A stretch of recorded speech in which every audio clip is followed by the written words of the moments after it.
Yo, what's happening, my people? It's your boy Chance Jollivet, aka Smooth, back with another video, man. So it's 2024. Been a long year of music and stuff, man, or a lack of music. But going through the list, I was gonna do just a regular top 10 of my favorite albums, but I want to give a lot of people love.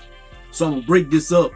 This is gonna be the R&B portion of the video, man. I'm gonna do another video with the rap songs, rap albums of the year. But this is gonna be the R&B, man. I'm an R&B head. Like, it was easier to choose the R&B, so I went and did that one. It's gonna be a little bit harder to divide the rap up, so I gotta go back in the archives and figure that out. But let's get to the top 10 of 2024. My opinion, what I've been listening to, what I've loved, what I've gave the most spins to, I felt on a personal level, etc., etc. So we're gonna start off with honorable mention. I only got 2 honorable mentions, and we're gonna start off with Lucky Daye, Algorithm. So this project right here, Lucky Daye, he's a phenomenal artist and stuff, man. The brother good, but the first half of the album, it wasn't for me. Like, it was too eclectic, too like when Miguel is in his fast bag or something, like just that. Like, towards the end of the album, it started getting into what I like. I like that slow, mellow R&B, man. I like a ballad and stuff like that. He got into that a little bit in the second half, but it was a little too late. So I didn't listen to this album too much. Second honorable mention, Wizkid, Mariah. I think that's how you pronounce it, I'm not sure. But I'm a big Wizkid fan, but he is something to Lagos or whatever. I think that's my favorite Wizkid project, and this one right here doesn't live up to that one. I've listened to it a few times, but it's like they just don't have those hits, those songs that like get etched in your mind whenever you hear them. But it's a good project, but it's just like I didn't listen to it a lot of times, man. Like, I maybe listened to it maybe 3 or 4 times, man. And if I listened to it more, I probably would have liked it more. I'm gonna try to go back and see if it grows on me some more, man. I need to, because I had certain projects like towards the top, and I wore them into the ground. So it was like, I can listen to these that I love, or I can go back and listen to like Lucky Daye or Wizkid or something, but I want to listen to those over and over. So let's get into the top 10. First off with the top 10, man. 10, Tyler, self-titled Tyler. So a lot of people have hated on the girl. They don't like her. She seems entitled or whatever reason that people don't like her. Ever since Water and stuff, I've been a fan. I'm like, I like her music. And then, like, just her little personality and stuff, I actually like her. I think she's cute and all this and that. I love her little dancing and stuff. But then I heard the album, and I actually like the album. I listened to it a few times. Like, do I listen to it now? I'm not gonna lie, I don't listen to it anymore. But whenever it first dropped, for like the first 2 months or something, I did give it quite a few spins. But it's just, I've gravitated to other things in that time period. So, but she did earn the number 10 spot. Number 9, Mary J Blige, Gratitude. And the thing about this one, like, Mary J Blige, legend. Monet, hey, legend in the game, man. Love Mary J Blige. I thought her last album was a classic, and this one right here, it was good, but it had like the same thing with Lucky Daye. It started off with too much kind of like up tempo. She's trying to get in her bag for her to do her little dances or whatever, and she saved the ballads and stuff for later on in the album, man. A thing about Mary J Blige, and we want you to be happy. We want you to have love and all this, but everybody know Mary J Blige. Her superpower is her pain. So whenever she gets into her pain bag and she gets in that melancholy type thing, nobody fucking with her. But whenever she wanna like, So number 8, Sir, heavy. And this one right here, it was heavy. It was like he talked a lot about toxicity on here. Like, I don't know if he was going through something in his relationship. I don't know if the brother cheated or anything. But it was a lot of like pain in it, but not like, I don't know, the pain was, it was like uncomfortable pain. Like some pain you hear, like Glenn Lewis' World Outside My Window or something. It's like, oh my God. Like an album that is towards the top of here. Just the pain, and it's like beautiful pain or whatever. But this one right here, it came across like, I don't know, like he messed up or something, and he not in a good place with negatively or something. But he did have some good songs on here. I did give it quite a few spins, man. Love Sir, love his music and stuff, man. So number 7, my dog, Bryson Tiller. And my first time listening to the album, I was like, oh.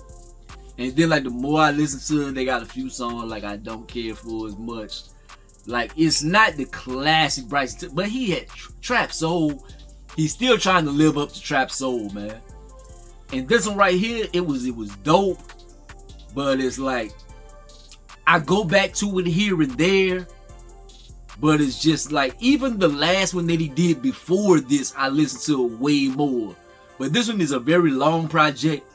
That has some aspects where he went kind of popish on some songs and stuff, man. Some stuff I didn't care for. Like if you would have condensed it down a little bit from like 17 songs to maybe 12 or something, I might have loved this one. But it's just like a little bit too much. Too many songs that I didn't like, that I had to skip over. Number 6, Tim's Born in the Wild. And love this project. It was phenomenal. But I'm some people that I love, I compare them to their work. And like she had those first 2 EPs, and they were so dope. And this isn't better than her EPs. Like, but she had some monster hits on there. She don't have no monster hits on this one right here. It's like, I don't know what it was. Maybe she emptied the clip out a little too early. But it just didn't have, it wasn't as big as the EPs were. And the song with Wizkid. But I love her music just in general, man. Whenever, hey, we gonna get to the Tims come on. I don't even dance. I'm not no dancer or nothing, man. Everybody know me. Look, if I'm somewhere and Tim's come on, Tim's, Wizkid, that Afro beat, hey, we getting it. Hey, I don't care. Number 5, Beyonce, Cowboy Carter. And I'm not a country fan at all, but they say this is not really a country album. Country CMAs and stuff, they didn't show it any love. I hope it wins Album of the Year at the Grammys, man. She deserves a Grammy in her career, as much as she done contributed and stuff. And Taylor Swift not that good to win every fucking year. But yeah, Beyonce, she's the queen. And a lot of people like to hate on Beyonce, man. Like, she's too big, so people want to hate and this and that. Like, and I'm not gonna lie, because Beyonce, her music is for the females and gay people. Like, I hate to say it like that. So I did like the project, but I'm not like listening to it like all the time and stuff like that. Like, not like a Her album or like old Janae Eiko before she was eating the groceries and stuff. Like certain things, like I listen to a little bit more. Like, but like just as a piece of art, it's phenomenal. It's phenomenal, man. Phenomenal project. So like, I hope she wins everything. But just like me personally, I give it number 5. Number 4, SZA, Atlanta. So this is just now dropped. So I'm a super big SZA fan. Like, I love SZA. But yeah, this project, it was very good. But I haven't had a chance to like grow with it the most. I've listened to it a handful of times, but it's so early. Like, it might fall down. I might fall out of love with it. I might fall in love with it more. But at this particular time, I would give it a number 4. Number 3. This was supposed to be my number 1 album of the year, but it dropped early in the year and I ran this into the ground. I listened to this album so much. Party Next Door 4. Man, I love this album right here, but I loved it too much. Too early. Like, to the point I didn't fall out of love with it, but I just had to give it a rest. I had to give it a rest because I was listening to this every time I got in the whip.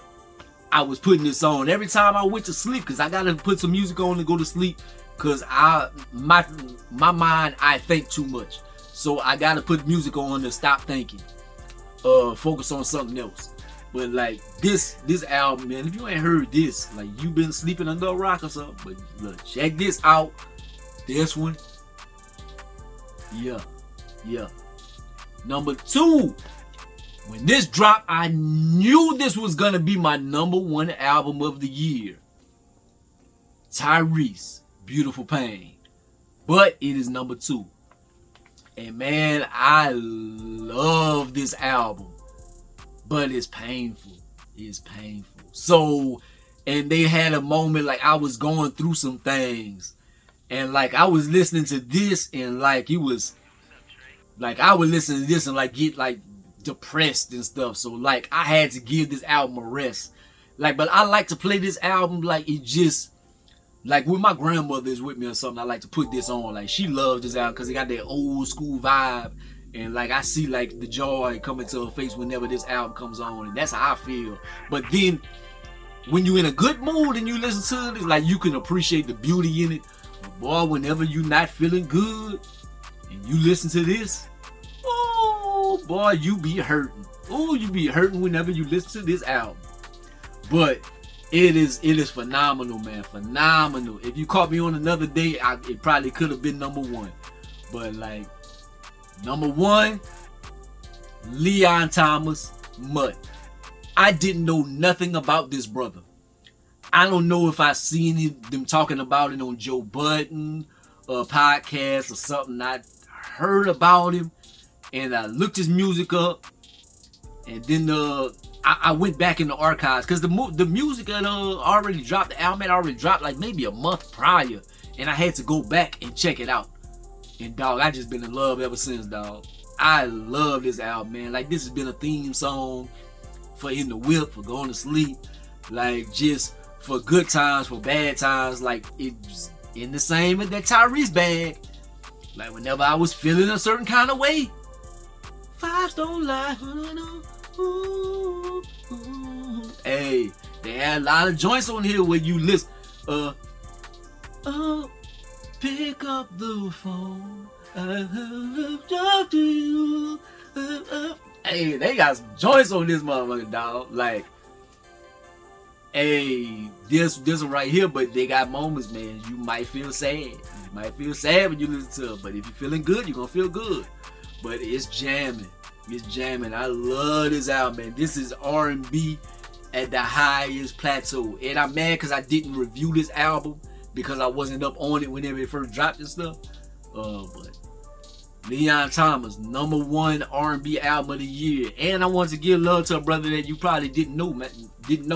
So introduce you to somebody if you have not heard of him. But if you have, like, let me know. What's y'all thoughts on the list, man? Y'all give y'all top 5, top 3, top 10 if you got that much time on your hands. But let's chop it up in the comment section, man.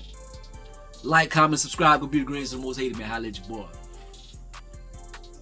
Peace.